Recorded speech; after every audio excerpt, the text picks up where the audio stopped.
We are now on our last chapter, Chapter 5, Liberation and Survivors. On your corresponding graphic organizer, you should be on our very last page. And the very last page has how were Jews eventually liberated, what was the name for the day that marked the end of World War II, what was a mistake rescuers made when liberating Jews from the death camps that ultimately led to more death? And what are the mixed feelings of Jews who survived the concentration camps and the Holocaust explain? So we are completing this entire last page today in conjunction with reading the iBook Chapter 5. So as we go, I'll highlight important information, and then anything that's highlighted, we can be adding to our graphic organizer's last page. Liberation and survivors. On April 25, 1945, Soviet forces met U.S. forces at Torgau on the Elbe River in central Germany. The German armed forces surrendered unconditionally in the west on May 7th and in the east on May 9th of 1945. May 8th, 1945 was proclaimed Victory in Europe Day, or VE Day. So this is our answer to our first question, and this was the German armed forces surrendering on May 7th and May 9th of 1945. We call this Victory in Europe Day, or VE Day. So we should be putting that right here.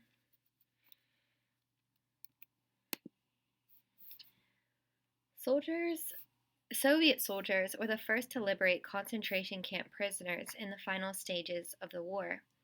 So how were they liberated? This is something we can put for the first question. On July 23, 1944, they entered the Majdanek camp in Poland and later overran several other killing centers. On January 27, 1945, they entered Auschwitz and there found hundreds of sick and exhausted prisoners. The Germans had been forced to leave the prisoners behind in their hasty retreat from the camp. Also left behind were the victims' belongings: 348,820 men's suits, 836,255 women's coats, and tens of thousands of pairs of shoes. British, Canadian, American, and French troops also freed prisoners from camps. This is something we can put for question 1. The Americans were responsible for liberating Buchenwald and Dachau, while British forces entered Bergen-Belsen. Although the Germans had attempted to empty the camps of surviving prisoners and hide all evidence of their crimes, the Allied soldiers came upon thousands of dead bodies stacked up like cordwood, according to one American soldier. The prisoners who were still alive were living skeletons. Bill Barrett, an American Army journalist, described what he saw at Dachau. There were about a dozen bodies in the dirty boxcar, men and women alike. They had gone without food for so long that their dead wrists were broomsticks tipped with claws. These were the victims of a deliberate starvation diet. Allied troops, physicians, and relief workers tried to provide nourishment for the surviving prisoners, but many of them were too weak to digest food and could not be saved. In spite of the liberators' efforts, many camp survivors died. Half of the prisoners discovered alive in Auschwitz died within a few days. Survivors had mixed reactions to their newfound freedom. While a few looked forward to being reunited with other family members, some felt guilty for surviving when so many of their relatives and friends had died. Some felt overwhelmed, as one survivor, Viktor Frankl, a psychiatrist, expressed. Timidly, we looked around and glanced at each other questioningly. Then we ventured a few steps out of the camp. This time no orders were shouted at us, nor was there any need to duck quickly and avoid a blow or a kick. Freedom, we repeated to ourselves, and yet we could not grasp it. We've got some really good links here. The first one, a link below, will take you to a few oral histories told by survivors of the Holocaust. So this one is basically an archive, and you can go in and click on different stories and hear survivors tell their stories firsthand, which is really powerful. So I highly suggest that you use this link and you explore some of these stories. It will help you understand their perspective. And then secondly, here we have movie 5.1. This is a World War II veteran that tells his story of liberating a death camp. So watch this video. Again, this is in your iBook. You'll just click on it and it will begin to play. This is a really powerful story. On the last page here, we have a gallery of a few final thoughts from survivors today. So this is really powerful as well. You can click through the photos in this gallery and you'll be able to see their final thoughts. So on the very last page, I have some resources listed. Feel free to click on any of these and explore them in more depth. Taking a look at our graphic organizer. For here, how were Jews eventually liberated?